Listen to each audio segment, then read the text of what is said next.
ইরানের যুদ্ধবিরতির আড়ালে লেবাননে ইসরায়েলের তাণ্ডব, ২৫০ শতাধিক নিহত, হিজবুল্লাহর ওপর আঘাত থামবে না, হুঁশিয়ারি নেতানিয়াহুর, আগ্রাসনের জবাবে হরমুজ বন্ধ ঘোষণা।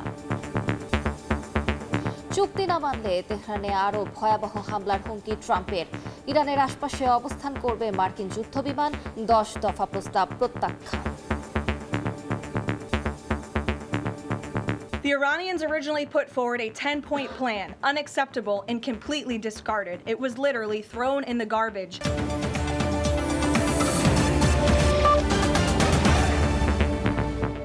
আন্তর্জাতিক সময়ের সঙ্গে আছি আমি আলিশা ইসলাম। লেবাননে ইসরায়েলি বিমান হামলায় ২৫৪ জন নিহত হয়েছেন, আহত ১,০০০-এর বেশি। রাজধানী বৈরুত সহ বিভিন্ন অঞ্চলে এই হামলা চালানো হয়। ইসরায়েলি প্রধানমন্ত্রী বেনিয়ামিন নেতানিয়াহু সাফ জানিয়েছেন, ইরানের সাথে যুদ্ধবিরতি হলেও হিজবুল্লাহর ওপর হামলা থামবে না। হোয়াইট হাউসও দাবি করেছে, ইরান যুক্তরাষ্ট্র যুদ্ধবিরতি চুক্তিতে লেবানন অন্তর্ভুক্ত নয়। চুক্তি না মানলে ইরানে আরও ভয়াবহ ও শক্তিশালী হামলার হুমকি দিয়েছেন মার্কিন প্রেসিডেন্ট ডোনাল্ড ট্রাম্প।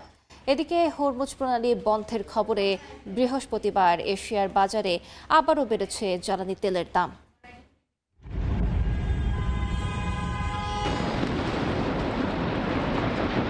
যুক্তরাষ্ট্র ও ইরানের যুদ্ধবিরতি চুক্তির কয়েক ঘণ্টা যেতে না যেতেই লেবাননে ভয়াবহ হত্যাযজ্ঞ চালায় ইসরায়েল। রাজধানী বৈরুত সহ দেশটির পূর্ব ও দক্ষিণাঞ্চলে নির্বিচার বোমাবর্ষণে হতাহত হন বহু মানুষ। এমন পরিস্থিতিতে ইসরায়েলি প্রধানমন্ত্রী বেনিয়ামিন নেতানিয়াহু তার আক্রমণাত্মক অবস্থান পুনর্ব্যক্ত করেছেন। এক ভিডিও বার্তায় তিনি সাফ জানান, ইরানের সাথে যুদ্ধবিরতি হলেও হিজবুল্লাহর উপর হামলা থামবে না। লেবাননে ইসরায়েলি হামলার জেরে হরমুজ প্রণালী বন্ধ করে দিয়েছে ইরান। একই সঙ্গে নেতানিয়াহুর হুঁশিয়ারির কড়া জবাব দিয়ে ইরানের ইসলামী বিপ্লবী গার্ড জানায়, শত্রুরা সামান্য ভুল করলে তারা পূর্ণমাত্রায় প্রতিক্রিয়ার জন্য প্রস্তুত। এর মধ্যেই আবারও ইরানে হামলার হুঙ্কার দিয়েছেন ডোনাল্ড ট্রাম্প। নিজের সামাজিক যোগাযোগ মাধ্যম ট্রুথ সোশ্যালে দেয়া এক পোস্টে ট্রাম্প বলেন, তেহরান যদি ওয়াশিংটনের সঙ্গে হওয়া চুক্তি পুরোপুরি মানতে ব্যর্থ হয়, তবে আরও বড় ও ভয়াবহ হামলা শুরু করবে যুক্তরাষ্ট্র, যা আগে কেউ কখনো দেখেনি। মার্কিন সামরিক জাহাজ ও যুদ্ধবিমান ইরানের আশপাশে অবস্থান করবে বলেও জানান ট্রাম্প। এক সংবাদ সম্মেলনে হোয়াইট হাউস জানিয়েছে, ইরান যুক্তরাষ্ট্র যুদ্ধবিরতি চুক্তিতে লেবানন অন্তর্ভুক্ত নয়। এ বিষয়ে প্রেসিডেন্ট ট্রাম্প ও নেতানিয়াহুর মধ্যে পূর্ণ সমন্বয় রয়েছে বলে জানান প্রেস সচিব ক্যারোলাইন লেভিট। তবে ভবিষ্যতে লেবাননকেও যুদ্ধবিরতির আওতায় আনা হবে কিনা তা নিয়ে আলোচনা চলতে পারে বলেও ইঙ্গিত দেন তিনি। দুই দেশের পাল্টাপাল্টি অবস্থানের মধ্যেই শান্তি চুক্তি নিয়ে আলোচনার জন্য ইসলামাবাদে পৌঁছেছে ইরানের প্রতিনিধি দল। তেহরানকে হরমুজ প্রণালী খুলে দেওয়ার পাশাপাশি যুদ্ধবিরতির মধ্যে লেবাননকেও অন্তর্ভুক্ত করার জন্য যুক্তরাষ্ট্রের প্রতি আহ্বান জানিয়েছে ব্রিটেন। একই দাবি জানিয়েছে অস্ট্রেলিয়াও। এদিকে ২ সপ্তাহের যুদ্ধবিরতির ঘোষণায় আন্তর্জাতিক বাজারে তেলের দাম ব্যাপকভাবে কমে গেলেও হরমুজ প্রণালী বন্ধের খবরে বৃহস্পতিবার সকালে এশিয়ার বাজারে আবারও কিছুটা বেড়েছে জ্বালানি তেলের দাম। অপরিশোধিত তেলের দাম ২.২% বেড়ে ব্যারেল প্রতি দাঁড়ায় $৯৬.৭০। রবিউল ইসলাম আওলাদ, সময় সংবাদ। এ বিষয়ে বিস্তারিত আলোচনার জন্য স্টুডিওতে আছেন সহকর্মী ওমর ইনান। যাচ্ছি তার কাছে। ইনান, আপনাকে স্বাগত। ইনান, আমরা যেমনটি জানি যে গতকাল দীর্ঘ ৪০ দিন পর কিন্তু ইরান এবং যুক্তরাষ্ট্রের যে যুদ্ধ চলছিল তার যুদ্ধবিরতি ঘটেছে, কিন্তু এরই মধ্যে আবার লেবাননে কিন্তু ইসরায়েল হামলা চালিয়েছে এবং তার পরিপ্রেক্ষিতে ইরান কিন্তু বলছে যে হরমুজ তারা বন্ধ করে দিচ্ছে। তো আপনার কাছে সবশেষ কি তথ্য আছে আমাদেরকে জানাবেন? সবকিছু মিলিয়ে আসলে যুদ্ধবিরতি শুরু হলেও যুদ্ধবিরতির জন্য যেই প্রস্তাবগুলো দেওয়া হয়েছিল, এই যুদ্ধবিরতির প্রস্তাব নিয়েই আসলে কিন্তু এখন ধোঁয়াশা দেখা দিয়েছে। কারণ ইরানের পক্ষ থেকে যে 10 দফা দেওয়া হয়েছিল, যুক্তরাষ্ট্র বলছে সেই 10 দফার সঙ্গে তাদের 10 দফার কোনো মিল নেই। আর সবচেয়ে বড় যে বিষয়টি আপনি একটু আগে যেটি বললেন, যে লেবাননে আমরা প্রতিবেদনে দেখলাম, এই যুদ্ধের আড়ালে এখন লেবাননে এক ধরনের হত্যাযজ্ঞে মেতে উঠেছে ইসরায়েল। কারণ আপনি দেখেছেন যে এত ভয়াবহ আকারে, ব্যাপক আকারে কিন্তু এর আগে কখনোই লেবাননে হামলা হয়নি। আমরা যদি একটু সবশেষ তথ্যগুলো দেখি তাহলে দেখব যে এই যুদ্ধবিরতির আড়ালে নেতানিয়াহু বাহিনী, ইসরায়েলি বাহিনী লেবাননে একদিনের মধ্যেই, অর্থাৎ মাত্র 10 মিনিটের ব্যবধানে 100-র বেশি হামলা চালিয়েছে লেবাননের বৈরুত সহ দক্ষিণাঞ্চলের বিভিন্ন অংশে, এবং সেখানে একদিনেই 254 জন নিহত হয়েছেন এবং আহত হয়েছেন 1165 জন। এই হতাহতের সংখ্যা আসলে আরও অনেক বেশি, কারণ আমরা যে চিত্র সংবাদ মাধ্যমে দেখেছি সেখানে একেবারে স্পষ্ট যে আসলে নেতানিয়াহু বাহিনী আরেকটি গাজা সৃষ্টি করতে চায় লেবাননে, কারণ আপনি দেখেছেন গাজা এরই মধ্যে মৃত্যুপরিণতে পরিণত হয়েছে। গাজায় অবশিষ্ট আসলে কিছু নেই, সেই একই পরিস্থিতি হয়েছে লেবাননে। এবং লেবাননে হামলা বন্ধে 10 দফার অন্যতম শর্ত ছিল, এটি বলেছে ইরান। কারণ ইরানের পক্ষ থেকে বলা হয়েছে তারা যুক্তরাষ্ট্রকে যে 10 দফা শর্ত দিয়েছিল তার মধ্যে অন্যতম ছিল এটি। এবং এরই মধ্যে ড্রোন অনুপ্রবেশ, লেবাননে অব্যাহত হামলায় আলোচনা অযৌক্তিক বলছে ইরান। কারণ তারা বলছে যে সামনে যে অর্থাৎ আগামীকালকেই যেই আলোচনা হওয়ার কথা রয়েছে ইসলামাবাদে, সেখানে আপনি জানেন যে স্থায়ী যুদ্ধবিরতির জন্য যুক্তরাষ্ট্র এবং ইরান তারা আলোচনা করবে। সেই আলোচনায় আসলে ইরান বলছে আমরা তো আলোচনা করতে যাব এই স্থায়ী যুদ্ধ বন্ধের জন্য, কিন্তু এখানে যদি আলোচনার শর্তগুলো যদি আসলে লঙ্ঘন করা হয় সেক্ষেত্রে আমরা এই আলোচনাটা কিভাবে আগাবো, সেই বিষয়টি কিন্তু সামনে আনছে ইরান। এবং যে কারণে স্থায়ী যুদ্ধবিরতি আসলে এখন কতটুকু হতে পারে সেটি নিয়ে একটি বড় ধরনের ধোঁয়াশা রয়েছে। আপনি জানেন যে যুক্তরাষ্ট্র এবং ইরান এমন একটি পরিস্থিতিতে গিয়ে যুদ্ধবিরতি সম্মত হয় যখন তারা আসলে পূর্ণ মাত্রার যুদ্ধে ছিল। এবং হরমুজ প্রণালী কিন্তু একটি গুরুত্বপূর্ণ বিষয় হয়ে দাঁড়িয়েছে, কারণ বিশ্বব্যাপী হরমুজের গুরুত্ব সেটি কিন্তু আমরা সবাই জানি। আর সামগ্রিকভাবে এই যুদ্ধবিরতি আসলে কতদিন টিকবে সেটি নিয়ে যেহেতু ধোঁয়াশা রয়েছে, এ নিয়ে আমাদের হাতে একটি প্রতিবেদন রয়েছে, আমরা আগে সেটি দেখে আসতে চাই। অবশ্যই। ইরান যুক্তরাষ্ট্র সংঘাতে যুদ্ধবিরতির সম্ভাবনা এখন অনেকটাই নির্ভর করছে পারস্পরিক শর্তের উপর। ওয়াশিংটনের দাবি হরমুজ প্রণালীতে নৌ চলাচল নিশ্চিতের পাশাপাশি পারমাণবিক কর্মসূচি সীমিত করবে তেহরান। অন্যদিকে ইরান বলছে তাদের ওপর আরোপিত নিষেধাজ্ঞা প্রত্যাহার এবং নিরাপত্তার নিশ্চয়তা দিতে হবে। বিশ্লেষকদের মতে ইরানের 10 দফা শর্ত পুরোপুরি মেনে নেওয়া যুক্তরাষ্ট্রের জন্য প্রায় অসম্ভব। বিশেষ করে মধ্যপ্রাচ্য থেকে মার্কিন সেনা সরিয়ে নেওয়ার প্রস্তাবকে অত্যন্ত অস্বস্তিকর হিসেবে দেখছে ওয়াশিংটন, কারণ এটি শুধু সামরিক উপস্থিতি কমানো নয়, বরং কয়েক দশকের ভূ রাজনৈতিক প্রভাব হারানোর ঝুঁকি তৈরি করবে। একইভাবে ইরানকে ক্ষতিপূরণ দেওয়ার প্রস্তাবও বাস্তবসম্মত নয় বলে মনে করছেন বিশ্লেষকরা। তবে আংশিক নিষেধাজ্ঞা শিথিল বা ধাপে ধাপে সমঝোতার মতো বিষয়গুলো আলোচনার ক্ষেত্র তৈরি করতে পারে। হরমুজ প্রণালীর নিয়ন্ত্রণ ইস্যুকে এই আলোচনার সবচেয়ে গুরুত্বপূর্ণ ভূ রাজনৈতিক দিক হিসেবে দেখা হচ্ছে। যদি যুক্তরাষ্ট্র এ বিষয়ে ছাড় দেয় তাহলে তা হবে বৈশ্বিক জ্বালানি বাণিজ্যের একটি গুরুত্বপূর্ণ রুটে ইরানের প্রভাব স্বীকার করে নেয়া। এতে শুধু আঞ্চলিক নয়, বৈশ্বিক শক্তির ভারসাম্যেও বড় পরিবর্তন আসতে পারে বলে মনে করছেন বিশেষজ্ঞরা। বিশ্লেষকরা বলছেন উভয় পক্ষই বর্তমানে কৌশলগত অবস্থান শক্ত করার চেষ্টা করছে। সাংবাদিক ও রাজনৈতিক বিশ্লেষক উইলিয়াম ইয়াং এর মতে যুক্তরাষ্ট্র যদি একাধিক ফ্রন্টে ব্যস্ত থাকে তাহলে ইরান আলোচনায় নিজেদের অবস্থান আরও শক্ত করতে চাইবে। অন্যদিকে ডেভিড বেকার সহ একাধিক বিশ্লেষক বলছেন উভয় পক্ষই বর্তমানে কঠোর অবস্থানে রয়েছে, যা আলোচনাকে জটিল করে তুলছে। এ পরিস্থিতিতে মধ্যস্থতাকারী দেশগুলোর সক্রিয় ভূমিকার কথা বলা হচ্ছে। বিশেষ করে পাকিস্তান, মিশর ও তুরস্ক এই অচলাবস্থা ভাঙতে গুরুত্বপূর্ণ ভূমিকা রাখতে পারে। আলোচনার স্থান হিসেবে পাকিস্তানের ইসলামাবাদকে বেছে নেওয়া নিয়েও চলছে বিশ্লেষণ। বিশেষজ্ঞরা বলছেন যুক্তরাষ্ট্র ও ইরান দুই পক্ষের সঙ্গেই কাজের অভিজ্ঞতা থাকায় পাকিস্তান একটি নিরপেক্ষ প্ল্যাটফর্ম হিসেবে কাজ করতে পারে। তবে যুদ্ধবিরতির বড় বাধা হিসেবে দেখা হচ্ছে পারস্পরিক অবিশ্বাসকে। অতীতের ভেঙে যাওয়া চুক্তি এবং সামরিক উত্তেজনা উভয় পক্ষকেই সতর্ক করে তুলছে। বিশেষজ্ঞরা বলছেন যুদ্ধবিরতি সম্ভব হলেও তা হবে সীমিত সময়ের এবং শর্ত সাপেক্ষ। স্থায়ী সমাধানের জন্য প্রয়োজন দীর্ঘমেয়াদী কূটনৈতিক প্রক্রিয়া ও পারস্পরিক আস্থার পুনর্গঠন। রাইসা জান্নাত, সময় সংবাদ। আলিশা, ইরান, আমরা প্রতিবেদনটি দেখছিলাম, আমরা জানি যে আগামী শনিবার কিন্তু বৈঠকে বসতে চলেছে দুপক্ষ। শুক্রবার মূলত তারা বৈঠকে বসবে। আগামী শুক্রবার এই বৈঠকটি অনুষ্ঠিত হওয়ার কথা রয়েছে পাকিস্তান এবং যুক্তরাষ্ট্রের প্রতিনিধি।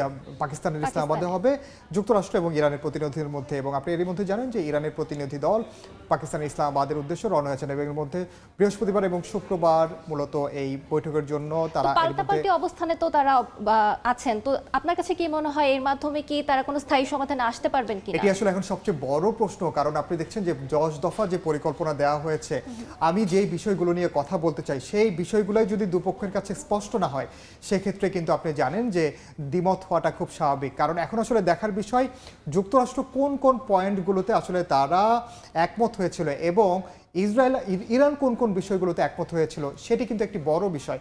এবং ইরানের যে 10 দফা পরিকল্পনা নিয়ে সেটি রয়েছে ভিন্ন মত রয়েছে, যেটি বলছে যুক্তরাষ্ট্র এবং ইরান তারা কিন্তু বলছে যে তারা সেই 10 দফায় আসলে একমত হয়নি। তাহলে কোন 10 দফায় তারা একমত হয়েছেন সেটি এখন সামনে আসার বিষয়। যুদ্ধবিরতিতে লেবাননকে অন্তর্ভুক্ত করার চেষ্টায় বিশ্ব নেতারা, ফ্রান্সের প্রেসিডেন্ট ইমানুয়েল ম্যাক্রো থেকে শুরু করে বিশ্ব নেতারা তারা চেষ্টা করছেন এই লেবাননে যেন এই যুদ্ধবিরতিটা আসলে অন্তর্ভুক্ত করা যায় এবং উপসাগরের দেশগুলোতে কিন্তু এর মধ্যে যুদ্ধবিরতির মধ্যেও হামলার খবর আসছে।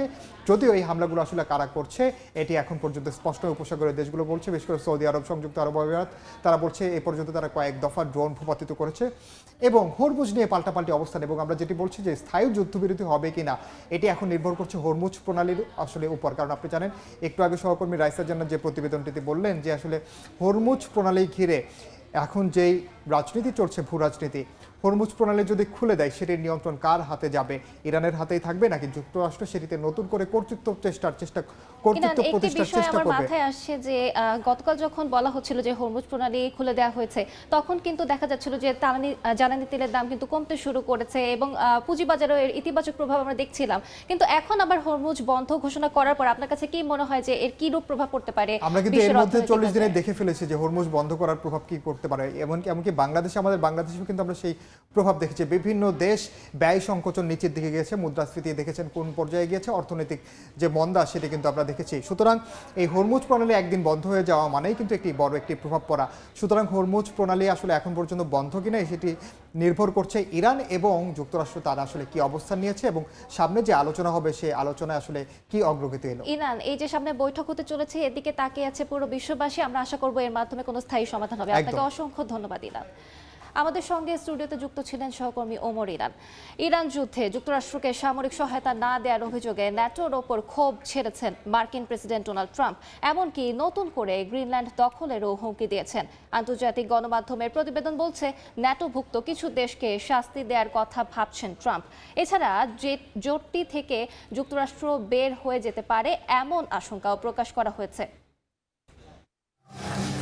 ইরান যুদ্ধ ঘিরে ন্যাটোর ৭৭ বছরের ট্রান্স আটলান্টিক জোটে দেখা দিচ্ছে গভীর অনিশ্চয়তা। মধ্যপ্রাচ্য সংঘাতে মিত্র দেশগুলোর সামরিক সহায়তা না পাওয়ায় বেজায় চটেছেন মার্কিন প্রেসিডেন্ট ডোনাল্ড ট্রাম্প। যুদ্ধবিরতির মাঝেই তাই সামাজিক যোগাযোগ মাধ্যমে ক্ষোভ ছাড়েন তিনি। ট্রুথ সোশ্যালের এক পোস্টে দাবি করেন প্রয়োজনের সময় ন্যাটো তার পাশে ছিল না এবং ভবিষ্যতেও থাকবে না। এমনকি সদস্য দেশ ডেনমার্কের অধীনে থাকা গ্রিনল্যান্ড দখলের হুমকির পুনরাবৃত্তি করেন তিনি।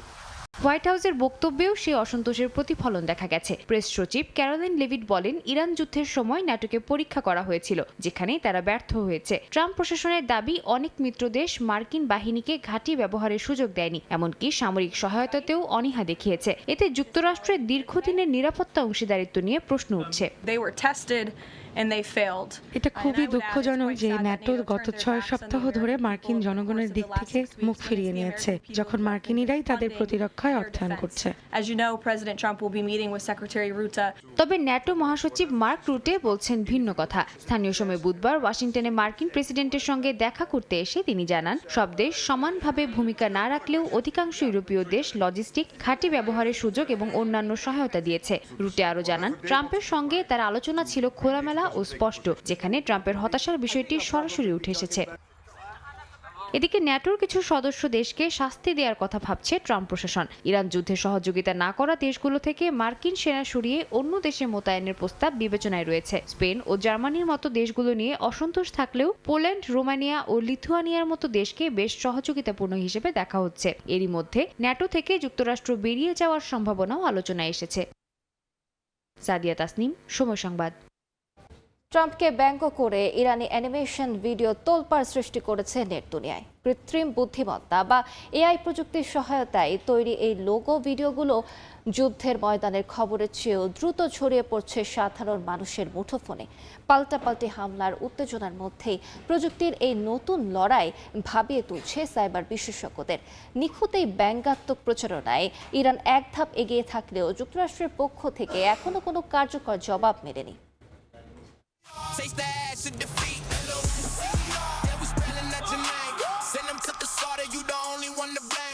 যুক্তরাষ্ট্র ও ইরানের মধ্যকার সাম্প্রতিক যুদ্ধাবস্থায় যুক্ত হয়েছে প্রচারণার এক নতুন মাত্রা। আদলে তৈরি করা বিভিন্ন অ্যানিমেশন ভিডিওতে মার্কিন প্রেসিডেন্ট ডোনাল্ড ট্রাম্পকে চরমভাবে উপহাস করা হচ্ছে। বিশেষ করে যুদ্ধবিরতি ঘোষণার পরপরই এক্সক্লুসিভ মিডিয়া নামের একটি প্ল্যাটফর্ম থেকে এমন কিছু প্রচারণা প্রকাশ করা হয়েছে, যা কয়েক ঘন্টার মধ্যেই লাখ লাখ মানুষের নজরে আসে।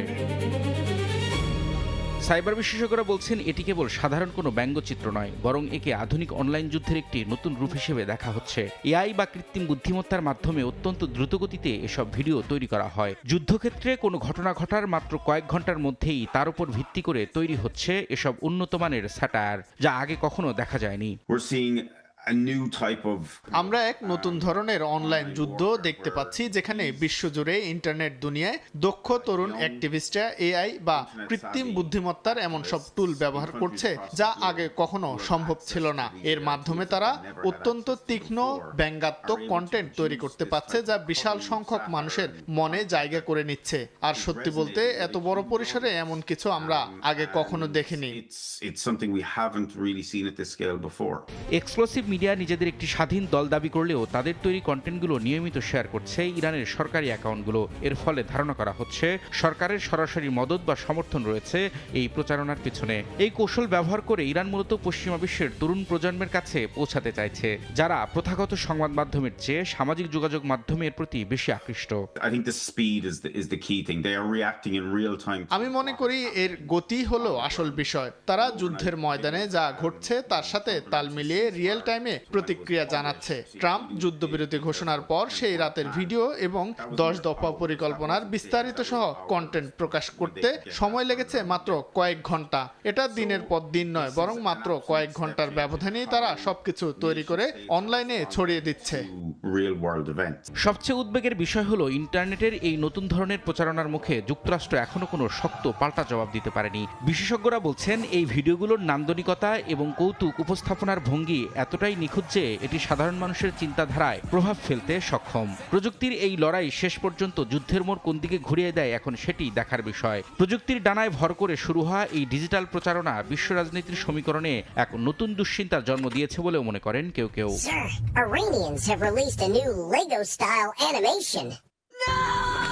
রবিউল ইসলাম আওলাদ, সময় সংবাদ। গাজা সিটি ও উপত্যকার মধ্যাঞ্চলে কয়েক দফা হামলা চালিয়েছে দখলদার বাহিনী। এতে আল জাজিরার সাংবাদিক সহ অন্তত 4 জন নিহত হয়েছেন। এ নিয়ে উপত্যকাটিতে সাংবাদিক নিহতের সংখ্যা বেড়ে দাঁড়িয়েছে 262 জনে। বুধবার এক বিবৃতিতে এই তথ্য নিশ্চিত করেছে গাজার সরকারি মিডিয়া অফিস। বিবৃতিতে বলা হয়, এই হত্যাকাণ্ড ফিলিস্তিনি সাংবাদিকদের পরিকল্পিতভাবে লক্ষ্যবস্তু করার একটি অংশ। গাজায় কর্মরত গণমাধ্যম কর্মীদের নিরাপত্তা নিশ্চিত করতে এবং ইসরায়েলের এই কৌশলগত হত্যাকাণ্ড বন্ধে আন্তর্জাতিক সাংবাদিক ফেডারেশন ও বিশ্ব সংবাদ মাধ্যমগুলোর জরুরি হস্তক্ষেপ কামনা করা হয়েছে। একই সাথে এই অপরাধের জন্য দায়ীদের আন্তর্জাতিক আদালতে বিচারের আওতায় আনার দাবি জানানো হয়। গাজা উপত্যকায় সাংবাদিকদের জন্য পরিস্থিতি অত্যন্ত বিপজ্জনক বলে উদ্বেগ জানিয়েছে আন্তর্জাতিক সাংবাদিক সুরক্ষা সংস্থা সিপিজে।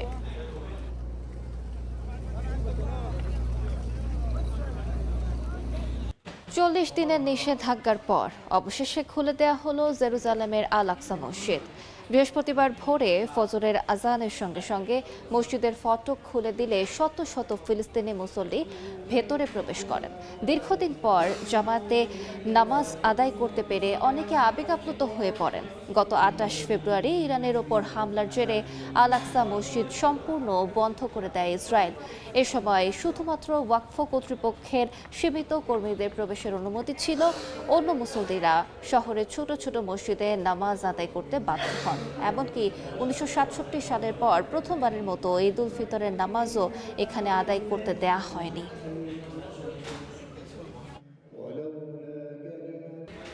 নিরাপত্তা ঝুঁকি মোকাবেলায় 2030 সাল নাগাদ সামরিক খাতে অতিরিক্ত 36 বিলিয়ন ইউরো বরাদ্দের ঘোষণা দিয়েছে ফ্রান্স। বুধবার এক সংবাদ সম্মেলনে দেশটির প্রতিরক্ষা মন্ত্রী এই বিশাল অঙ্কের বাজেটের পরিকল্পনার কথা জানান। এই প্রকল্পের মাধ্যমে ফ্রান্স তাদের পারমাণবিক সক্ষমতা বৃদ্ধির পাশাপাশি মিসাইল ও ড্রোনের মজুদ বাড়াতে চায়। পরিকল্পনা অনুযায়ী নির্ধারিত সময়ের মধ্যে জিডিপির 2.5% সামরিক খাতে ব্যয় করা হবে। ফরাসি প্রতিরক্ষা মন্ত্রী জানান, সমুদ্রতল থেকে মহাকাশ সব ক্ষেত্রে প্রতিকূলতায় সাড়া দিতে সক্ষম হতে চায় তার দেশ। এই বিশাল বাজেটের একটি বড় অংশ ব্যয় হবে পারমাণবিক সক্ষমতা শক্তিশালী করতে, যা গত মার্চেই প্রেসিডেন্ট ইমানুয়েল ম্যাক্রো ঘোষণা করেছিলেন। এছাড়া জনবল বাড়াতে 2030 সালের মধ্যে আরও 50,000 রিজার্ভ সেনা নিয়োগের লক্ষ্য নির্ধারণ করেছে প্যারিস। মূলত ন্যাটোর ভবিষ্যৎ নিয়ে অনিশ্চয়তা এবং বৈশ্বিক উত্তেজনার মাঝে ইউরোপীয় শক্তি হিসেবে নিজেদের অবস্থান সুসংহত করতেই ফ্রান্সের এই সামরিক প্রস্তুতি।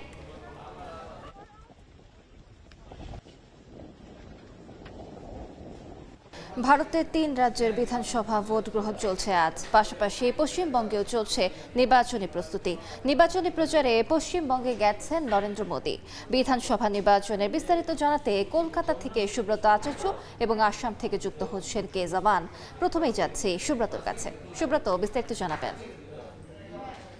দক্ষিণ ভারতের কেরল এবং উত্তর পূর্ব ভারতের আসাম এবং কেন্দ্রশাসিত পুদুচেরি এখনো পর্যন্ত নির্বাচন কমিশনের হিসেব দুপুর 1টা পর্যন্ত আসামে ভোট পড়েছে 59.63%, কেরলে ভোট পড়েছে 49.70% এবং পুদুচেরিতে ভোট পড়েছে 56%।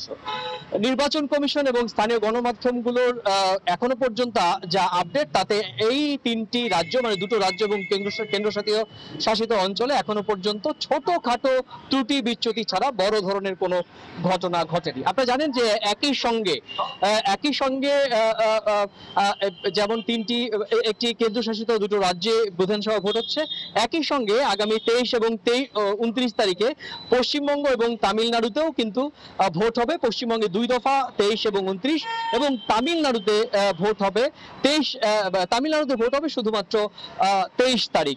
আপনি জানেন যে 3টি রাজ্যে ভোট হচ্ছে, সেই দক্ষিণ ভারতের কেরল, সেখানে বামেদের সঙ্গে লড়াই হচ্ছে কংগ্রেসের, এবং একই রকম ভাবে আসামে সেখানে এনডিএ এর সঙ্গে লড়াই হচ্ছে কংগ্রেসের, আর পুদুচেরিতে সেখানে লড়াই হচ্ছে এনডিএ এবং কংগ্রেসের। সুতরাং এই 3টি রাজ্যেই কিন্তু হাড্ডাহাড্ডি লড়াই হয়েছে, আমরা দেখেছি যে প্রচারণার সময়, এবং 3টি রাজ্যে এখনো পর্যন্ত ভোট যে ভোট পড়ার যে প্রবণতা, তাতে নির্বাচন কমিশন সন্তুষ্ট প্রকাশ করেছেন যে মানুষ লম্বা লাইন ধরে ভোট দিচ্ছে। একই সঙ্গে যখন এই 3টি রাজ্যে ভোট হচ্ছে, 4 তারিখে ভোটের ফলাফল পাওয়া যাবে। পশ্চিমবঙ্গ, তামিলনাড়ুতে কিন্তু নির্বাচনী প্রচারণা শুরু হয়েছে। বিশেষ করে এই 5 রাজ্য থেকে সারা ভারতের মিডিয়া এবং সারা ভারতের মানুষের নজর হচ্ছে পশ্চিমবঙ্গে। আপনি জানেন যে 294 আসন বিশিষ্ট এই পশ্চিমবঙ্গ রাজ্যে 2021-এ সবশেষ ক্ষমতায়, তৃতীয়বারের মতো ক্ষমতায় এসেছে তৃণমূল কংগ্রেস। এবার তৃণমূল কংগ্রেসের সঙ্গে লড়াই বিজেপির। ইতিমধ্যেই ভারতের প্রধানমন্ত্রী নরেন্দ্র মোদী আজকে 3টি সভা করেছেন। প্রথমে বৃষ্টি বিঘ্নিত পরিবেশে উনি হলদিয়াতে নামেন, এবং তারপর আসানসোল এবং বীরভূমে সভা করেছেন, এবং প্রত্যেকটি সভাতে খুব গুছিয়ে তার দলের ম্যানিফেস্টো যেমন উনি তুলে ধরেছেন। অন্যদিকে পশ্চিমবঙ্গ রাজ্যে যে একটি বিজেপি বিরোধী এবং পশ্চিমবঙ্গের রাজ্যে উন্নয়নের বিরুদ্ধে কেন্দ্রীয়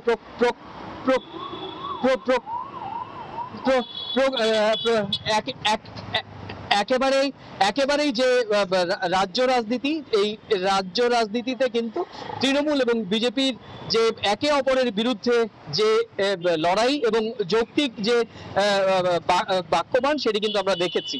পশ্চিমবঙ্গের মুখ্যমন্ত্রী মমতা বন্দ্যোপাধ্যায় কিন্তু একই রকম ভাবে কলকাতার লাগোয়া উত্তর চব্বিশ পরগনাতেও কিন্তু একই রকম ভাবে আমরা দেখেছি যে বিজেপির বিরুদ্ধে রাজনৈতিকভাবে নির্বাচনী যে লড়াই, যৌক্তিকভাবে যে অভিযোগ, সেগুলো হয়েছে। এর মধ্যেই উল্লেখযোগ্য বিষয় যেটি হচ্ছে যে বিজেপির বিরুদ্ধে তৃণমূল কংগ্রেসের পক্ষ থেকে যে অভিযোগ হয়েছে যে জনতা উন্নয়ন পার্টি এবং বিজেপির একটি নেক্সাস রয়েছে, 1000 কোটি টাকা দেওয়া হয়েছে। আপনি জানেন যে বাবরি মসজিদ ইস্যুতে রাজ্যের সংখ্যালঘু ভোট ব্যাংকের যে একটি অঙ্ক, সেইটিকেই সামনে রাখা হয়েছে। তো এই মুহূর্তে রয়েছেন আমাদের সহকর্মী কে জামান আসামে। তো আসামের সবশেষ ভোটের পরিস্থিতি সেখান থেকে আমরা তার কাছ থেকে জেনে নেব। চলবে এখন পর্যন্ত বিকেল 3টা পর্যন্ত প্রায় 75.91%, 75.91% ভোটদান হয়েছে। আর ভোটদানের হারটা খুবই ভালো, আমরা যদি দেখি ভোটদানের হারটা খুবই ভালো, খুব বাম্পার ভোটিং হয়েছে।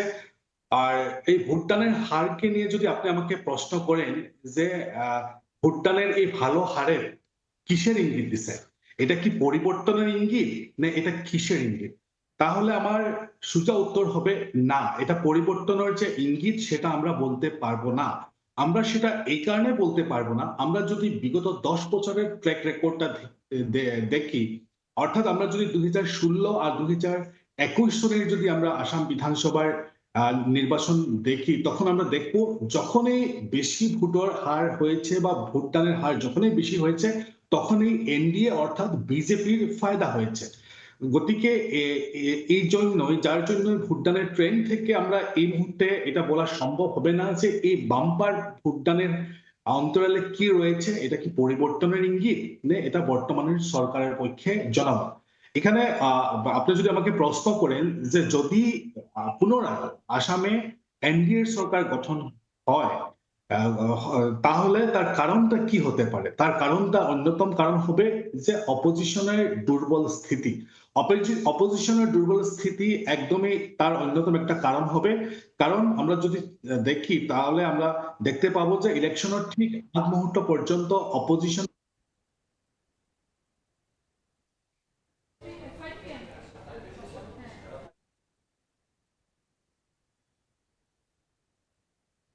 তাহলে দেখো যে আমরা অপোজিশনের দুর্বল স্থিতির জন্য সেটা হচ্ছে কারণ ইলেকশনের ঠিক আগ পর্যন্ত অপোজিশন এখানে হবে না হবে, অ্যালায়েন্স হবে না না, সব এগুলো নিয়ে প্রশ্নবোধক চিহ্ন ছিল। আর ইলেকশনের ঠিক আগে আগে সেটা অপোজিশন অ্যালায়েন্স হয়েছিল, বিরোধী জোটজাত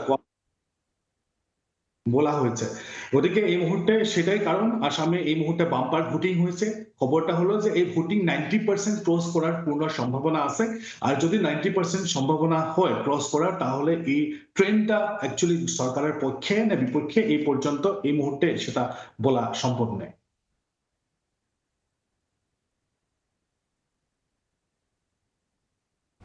সরাসরি যুক্ত ছিলাম আসাম এবং কলকাতায়। মালয়েশিয়ায় বাংলাদেশের শ্রমবাজার রফতানি ও ব্যয় কমানোর উদ্যোগ নিয়েছে সরকার। স্থানীয় সময় বৃহস্পতিবার পুত্রজায়ায় মালয়েশিয়া সরকারের সঙ্গে বৈঠক করেন প্রবাসী কল্যাণমন্ত্রী আরিফুল হক চৌধুরী ও প্রধানমন্ত্রীর উপদেষ্টা মাহদি আমিন। এক যৌথ বিবৃতিতে বলা হয়, বৈঠকে শ্রমবাজার খোলা ও ব্যয় কমানো নিয়ে ফলপ্রসূ আলোচনা হয়েছে। মালয়েশিয়ার খাতভিত্তিক চাহিদার ওপর ভিত্তি করে বাংলাদেশের শ্রমিকদের জন্য শ্রমবাজার পুনরায় খোলার প্রক্রিয়া ত্বরান্বিত করার পাশাপাশি একটি ন্যায্য নিয়োগ প্রক্রিয়া নিশ্চিত করতে দুদেশ সম্মত হয়েছে বলেও বিবৃতিতে উল্লেখ করা হয়। শ্রমিক নিয়োগে মানব পাচার সংক্রান্ত চলমান আইনি মামলা সম্পর্কিত উদ্বেগ নিয়েও আলোচনা করে দুদেশ। বৈঠকের শুরুতে বাংলাদেশের প্রধানমন্ত্রী নির্বাচিত হওয়ায় তারেক রহমানকে অভিনন্দন জানান মালয়েশিয়ার প্রধানমন্ত্রী আনোয়ার ইব্রাহিম। একই সঙ্গে তারেক রহমানকে সুবিধাজনক সময়ে মালয়েশিয়া সফরের আমন্ত্রণ জানান। যুক্তরাষ্ট্রের ফ্লোরিডায় সড়ক দুর্ঘটনায় সিফাত আমিন নামে এক বাংলাদেশি শিক্ষার্থী নিহত হয়েছেন।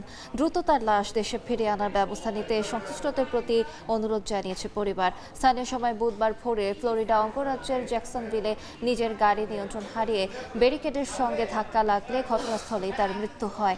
বৃষ্টি ও অন্ধকারে পিচ্ছিল রাস্তার কারণেই এই দুর্ঘটনা বলে জানিয়েছে পুলিশ। ঢাকার বীরপুরের বাসিন্দা সিফাত যুক্তরাষ্ট্রে পড়াশোনার পাশাপাশি উবার ও বিভিন্ন ফুড ট্রেনে কাজ করতেন। পরিবারের দাবি, জীবিকার তাগিদে অসুস্থ শরীর নিয়ে কাজ করছিলেন তিনি। নিহত সিফাতের মরদেহ দ্রুত দেশে ফিরিয়ে আনতে সরকার ও দূতাবাসের প্রয়োজনীয় সহযোগিতা চেয়েছে তার পরিবার। চোখের অশ্রু ও ভালোবাসায় যুক্তরাষ্ট্র প্রবাসীরা শেষ বিদায় জানিয়েছেন মর্মান্তিক সড়ক দুর্ঘটনায় নিহত 3 বাংলাদেশিকে। বুধবার দুপুরে নিউ ইয়র্কের ব্রঙ্কসে জানাজা শেষে নিউ জার্সিতে তাদের দাফন করা হয়। এ সময় হাজারো প্রবাসী উপস্থিত ছিলেন। নিউ ইয়র্ক থেকে হাসানুজ্জামান সাকির রিপোর্ট। যুক্তরাষ্ট্রের নিউ ইয়র্কের আলবানি থেকে বুধবার সকালে ব্রঙ্কসে পৌঁছায় সড়ক দুর্ঘটনায় নিহত 3 বাংলাদেশি মোহাম্মদ হিরামন, নাজমুল রুবেল ও ফাহিম হালিমের মরদেহ। দুপুরে স্থানীয় বাইতুল আমান ইসলামিক সেন্টারে তাদের জানাজায় উপস্থিত হন হাজারো মানুষ। জানাজার নামাজ পড়ান মসজিদের ইমাম ও খতিব মাওলানা আজির উদ্দিন। এ সময় নিহতদের পরিবারের সদস্যরা আবেগঘন বক্তব্য রাখেন। বলেন, মাত্র 6 বছর আগে পারিবারিক ভিসায় যুক্তরাষ্ট্রে আসেন তারা। নিয়মিত নামাজ পড়তেন, ধর্মীয় আচার অনুশাসনে ছিলেন অভ্যস্ত। তাদের এই মৃত্যু কোনোভাবেই মেনে নিতে পারছেন না স্বজনরা। ফাহিম আমার অনেক কাছের একটা ছোট ভাই। আমি অনেক অনেক অনেক ভালোবাসতাম ওরে। আমি যেখানে যাইতাম ওরে এখানে নিয়ে যাইতাম এবং বাংলাদেশে গিয়ে ওর সাথে অনেক আমরা উমরা করছি একসাথে। সবাই দোয়া করবেন আল্লাহ যেন তারা সবার জান্নাতুল ফেরদৌস দান করে। এইখানে করছি মনে 2020 সালের দিকে। তারা সবসময় এখানে আসছিল। যারা আমার ভাই আমার আব্বারে চিনেন, তারা যদি জানতে অজান্তে কোনো ভুল করে থাকে, আল্লাহর রাস্তায় আল্লাহর দিকে তাকায় তাদেরকে মাফ করে দিন। সোমবার ব্রঙ্কস থেকে আলবানি যাওয়ার পথে মর্মান্তিক সড়ক দুর্ঘটনায় নিহত হন 60 বছর বয়সী বাবা হীরামন, ছেলে 29 বছরের রুবেল ও তার বন্ধু 25 বছর বয়সী ফাহিম।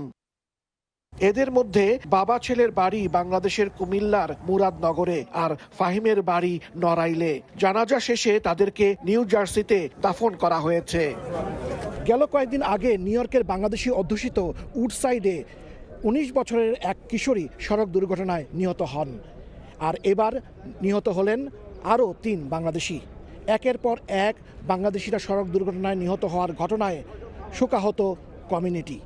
হাসানুজ্জামান সাকি, সময় সংবাদ, ব্রঙ্কস, নিউ ইয়র্ক। আন্তর্জাতিক সময়ের শীর্ষ সংবাদগুলো জানিয়ে দিচ্ছি আরেকবার। ইরানের যুদ্ধবিরতির আড়ালে লেবাননে ইসরায়েলের তাণ্ডব, 2.5 শতাধিক নিহত। হিজবুল্লাহর ওপর আঘাত থামবে না, হুঁশিয়ারি নেতানিয়াহুর। হরমুজ প্রণালী বন্ধ ঘোষণা তেহরানের। গাজায় ইসরায়েলি বাহিনীর হামলায় সাংবাদিক সহ নিহত 4। গণমাধ্যম কর্মীদের জন্য উপত্যকা নিরাপদ নয় বলছে সিপিজে। বিভিন্ন সংগঠন ও ফেডারেশনের হস্তক্ষেপ কামনা। এবং মালয়েশিয়ায় খুলছে বাংলাদেশের শ্রমবাজার। কম খরচে বৈধ পথে শ্রমিক পাঠাতে সরকারের উদ্যোগ। পুত্রজায়ায় 2 দেশের সরকারের বৈঠক, নিয়োগ প্রক্রিয়া সহজ করতে আলোচনা।